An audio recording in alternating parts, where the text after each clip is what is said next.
तो स्टूडेंट्स, इससे पहले वाली वीडियो में हमने डिस्कस किया था डाइजेशन एंड एब्जॉर्प्शन के बारे में, introduction, alimentary canal, associated glands. अब हम माउथ के बारे में इलैबोरेटली स्टडी करेंगे।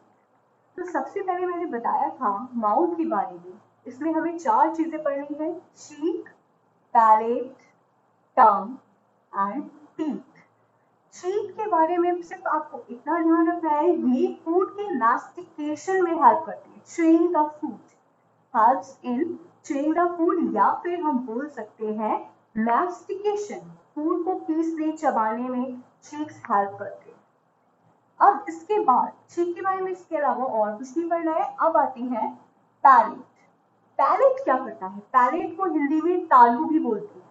पैलेट क्या करता है? बक्कल कैविटी, मतलब जो हमारी ओरल कैविटी है, माउथ, जैसे हमने ये माउथ पढ़ रहे हैं तो इसे हमने बक्कल कैविटी भी बोला था। तो बक्कल कैविटी और नेजल कैविटी को सेपरेट करने का काम करता है पैलेट। तो पैलेट ही जो है, पहले हमारी बक्कल कैविटी किसके होती है? एलिमेंट्री कैनाल में। नेजल कैविटी किसमें होती है? रेस्पिरेटरी सिस्टम में। इन दोनों को अलग करने का काम करता है तालू, जो ऊपर होता है। तो ये नेजल कैविटी नाक की कैविटी हो गई, ये इसके बाद बक्कल कैविटी हो गई हमारी माउथ, और एलिमेंट्री कैनाल की स्टार्टिंग है ये। इन दोनों को सेपरेट करने का काम करता है ये पैलेट। इसके अलावा अब हमें पढ़ना है टंग के बारे में। ये है टंग। टंग के बारे में देखिए डायग्राम बनाया मैंने। टंग के बारे में आपको यही ध्यान रखना है, ये क्या है? बक्कल कैविटी का फ्लोर है, floor of the buccal cavity या ओरल कैविटी। तो टंग के बारे में एक बहुत इंपॉर्टेंट चीज आपको याद रखनी है कि टंग किससे अटैच होता है। हमारी जो बक्कल कैविटी है उसमें ये फ्रेन्यूलम से अटैच होता है। इस तरीके से फ्रेन्यूलम है, ये है टंग। टंग में नीचे फ्रेन्यूलम से अटैच होता है। हमारी बक्कल कैविटी में टंग किससे अटैच होती है? फ्रेन्यूलम से। नीट एस्पायरेंट्स के लिए ये टर्म इंपॉर्टेंट है, एक नंबर में क्वेश्चन आ सकता है। इसके अलावा देखिए कि टंग में, यह टंग का शेप, टंग में पाए जाते हैं कुछ पैपिली, कुछ टाइनी छोटे छोटे बम्प्स होती हैं। इस तरीके से ये दिख रहे हैं टाइनी बम्प्स, जिससे हमारी जो टंग होती है उसके ऊपर एक रफ सरफेस बनती है। रफ सरफेस बनती है, इसी को हम बोलते हैं पैपिली। पैपिली में होते हैं टेस्ट बड्स, जो हमें टेस्ट को डिटेक्ट करने का काम करते हैं। डिटेक्ट टेस्ट, टेस्ट को डिटेक्ट करने का काम कौन करते हैं? Taste buds. ठीक है। इसके बाद देखिए पैपिली, अब सबसे पहले हमें ये भी तो देखना है कि टेस्ट डिटेक्ट कर लिया, लेकिन कौन सा टेस्ट कहाँ पर पता चलता है? हमारी टंग के कौन से सरफेस पर हमें कौन सा टेस्ट पता चलता है? तो जो हमारी टंग है उसका सबसे आगे का जो सरफेस होता है, उससे वहां पता चलता है हमें स्वीट टेस्ट, मीठा। इसके बाद आगे सॉल्टी टेस्ट, ये इधर देखिए, ये सॉल्टी टेस्ट पता चलता है। इसके बाद खट्टा, सोर। इसके बाद लास्ट में पता चलता है बिटर। कड़वा टेस्ट सबसे आखिरी में जाके पता चलता है। सबसे आगे स्वीट टेस्ट पता चलता है, सबसे आखिरी में बिटर टेस्ट। अब देखिए टंग के बारे में इतनी बातें काफी हो गई है।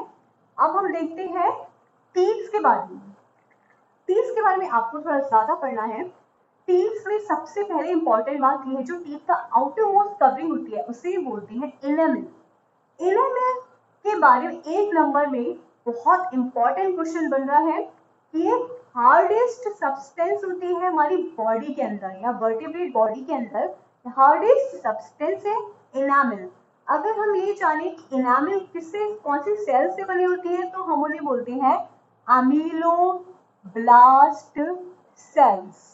इनेमल के नीचे होता है डेंटाइन, येलो कलर का एक डेंटाइन होता है, ये होता है व्हाइट। डेंटाइन बना होता है ओडोंटोब्लास्ट सेल से। डेंटाइन किससे बना है? ओडोंटोब्लास्ट, ओडोंटोब्लास्ट सेल से। तो आउटर मोस्ट पार्ट हो गया इनेमल। अब देखिए जो टीथ है, आप लोगों ने 10th में ये पढ़ा होगा, क्राउन, नेक, रूट, 3 पार्ट में डिवाइड होता है। ये तो आज 10th की बात हो गई। 11th में हमें और आगे पढ़ना है कि टाइप्स क्या क्या है और किस बेसिस पे टाइप है। अगर देखें हम रिप्लेसमेंट के बेसिस पे, रिप्लेसमेंट का मतलब क्या है? जैसे रिप्लेस, एक सेट जो टीथ का होता है उसको रिप्लेस करके दूसरा जो सेट होता है टीथ का, अगर वो आ जाता है इस तरीके से, या पूरी लाइफ टाइम एक ही सेट रहता है टीथ का, या कई बार रिप्लेस होता है, उसके आधार पर हमारे टीथ होते हैं डाइफायोडोंट। इसका मतलब क्या है?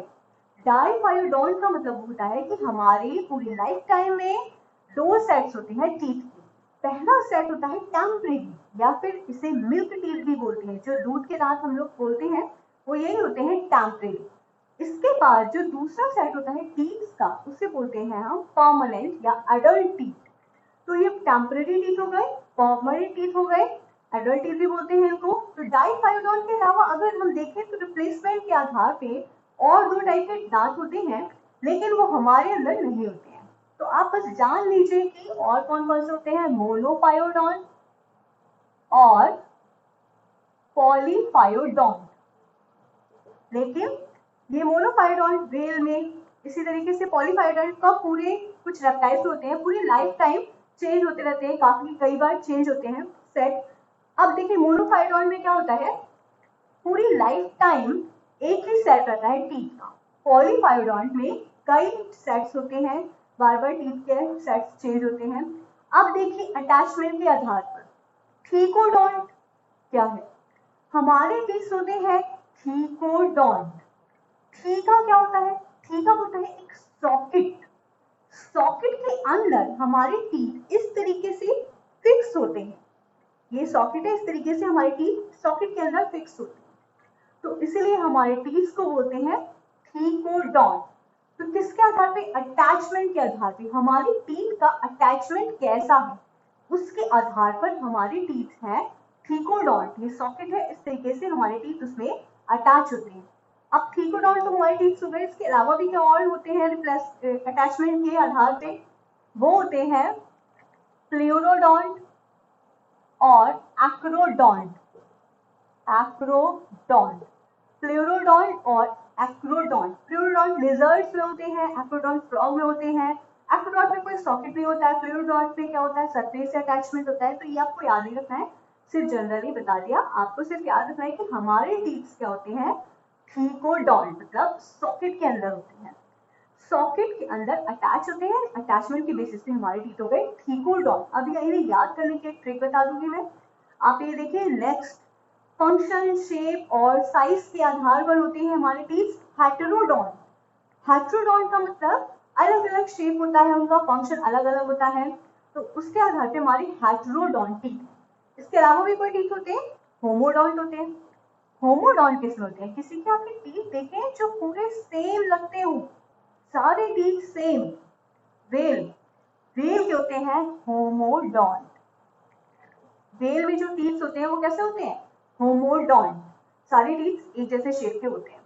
हेटेरोडोंट मतलब हमारे जो टीथ होते हैं अलग अलग शेप के, अलग अलग फंक्शन होता है, तो वो हेटेरोडोंट चार टाइप के होते हैं। कौन कौन से चार टाइप के, आपने बहुत सुने होंगे, इंसीजर, केनाइन, प्रीमोलर और मोलर।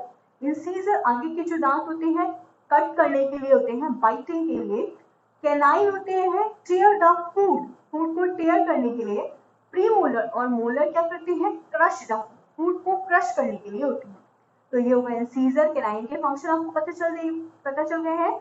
अब इंसीजर, कैनाइन, प्रीमोलर और मोलर। अब इनका डेंटल फॉर्मूला देखिए, डेंटल फॉर्मूला ये सबका अलग अलग होता है, ह्यूमन का, रैट, डॉग, काउ, सबका अलग होता है। तो ह्यूमन का क्या है, 2123 अपॉन 2123, ये आपके आधे दांत का है फॉर्मूला। ये अगर इसको इंटू 2 कर देंगे तो ये पूरा आ जाएगा 32। तो ये हो गया 2 इंसीजर, इधर 2 इंसीजर, फिर एक कैनाइन इधर को, फिर 2 प्रीमोलर और उसके पीछे मोलर। इसी तरीके से नीचे के टीथ का 2 1 2 3, तो इधर के पूरे सेट्स का हो गया। अब इसको इंटू 2 कर देंगे तो पूरे सेट्स आ जाएंगे 32। इसी तरीके से लेंगे चाइल्ड में क्या होता है, 20 होते हैं टीथ, उसका फॉर्मूला क्या होता है, 2102 बाय 2102 इंटू 2, 20 हो गया। प्रीमोलर टीथ होते हैं तो ये बाद में एडल्ट टीथ में आते हैं, तो ये हो गया 2102 बाय 2102, किसका फॉर्मूला, चाइल्ड के, चाइल्ड का डेंटल फॉर्मूला है। और ये ह्यूमन में एडल्ट टीथ का फॉर्मूला है। 2123/2123। तो इसे रिवाइज कर लेते हैं। सबसे पहले हमने माउथ में बक्कल कैविटी में पढ़ा है जी हेल्प्स इन मैस्टिकेशन। पैलेट क्या करता है, बक्कल कैविटी और नेजल कैविटी को सेपरेट करता है। टंग क्या है, बक्कल कैविटी का फ्लोर। ये किससे अटैच होता है, फ्रेन्यूलम से। इसमें टंग में होते हैं पैपिली, टाइनी बम्स होते हैं जिसमें टेस्ट बड्स होते हैं। सबसे आगे स्वीट, फिर सॉल्टी, सोर और बिटर टेस्ट। टेस्ट बड्स क्या करते हैं, टेस्ट को डिटेक्ट करते हैं। टीथ में देखिए, टीथ में आउटर मोस्ट जो पार्ट होता है उसे इनामल बोलते हैं। ये वर्टिब्रेट बॉडी में हार्डेस्ट सब्सटेंस होता है। टाइप्स होते हैं इसके, 3 आधार पर इसके टाइप्स देखने हैं हमें। रिप्लेसमेंट के आधार पर डाइफायोडॉन, अटैचमेंट के आधार पर थिकोडॉन, शेप, साइज और फंक्शन के आधार पर हेटेरोडॉन। डाइफायोडॉन्ट होते हैं टेम्परेरी और परमानेंट। टेम्परेरी टीथ को हम डेसिडुअस टीथ भी बोलते हैं। डेसिडुअस फॉरेस्ट होते हैं जो, डेसिडुअस का मतलब होता है पतझड़ वाले फॉरेस्ट जो होते हैं, जो गिर जाते हैं, जिनकी पत्तियां गिर जाती हैं इस तरीके से मौसम के आधार पर। ये आप पढ़ेंगे आगे इकोलॉजी में। तो हम टेम्परेरी टीथ को डेसिडुअस टीथ कहते हैं, ये ध्यान रखिएगा। एनसीईआरटी में ये टर्म दी हुई है इसलिए इंपॉर्टेंट है ये आपके लिए। डेसिडुअस टीथ बोलते हैं टेम्परेरी टीथ को। परमानेंट हो गए अडल्ट टीथ, थिकोडॉन्ट सॉकेट में होते हैं इसलिए बोल रहे हैं। हेटेरोडॉन्ट होते हैं 4 टाइप के, इंसीजर, कैनाइन, प्रीमोलर और मोलर। 2123/2123 ये हो गया फॉर्मूला, डेंटल फॉर्मूला। ये चाइल्ड में हो गया 2102/2102। अब देखिए एक ट्रिक बताती हूँ मैं कैसे याद करते हैं। ह्यूमंस में टीथ को याद करने का क्या ट्रिक है, ये याद रखिए। DTH इससे याद नहीं होता है तो एक और ट्रिक है। जैसे आपके पास दांत है, आपको यही याद रखना है, दांत है। ये एक बहुत अच्छी ट्रिक है, थोड़ी फनी है।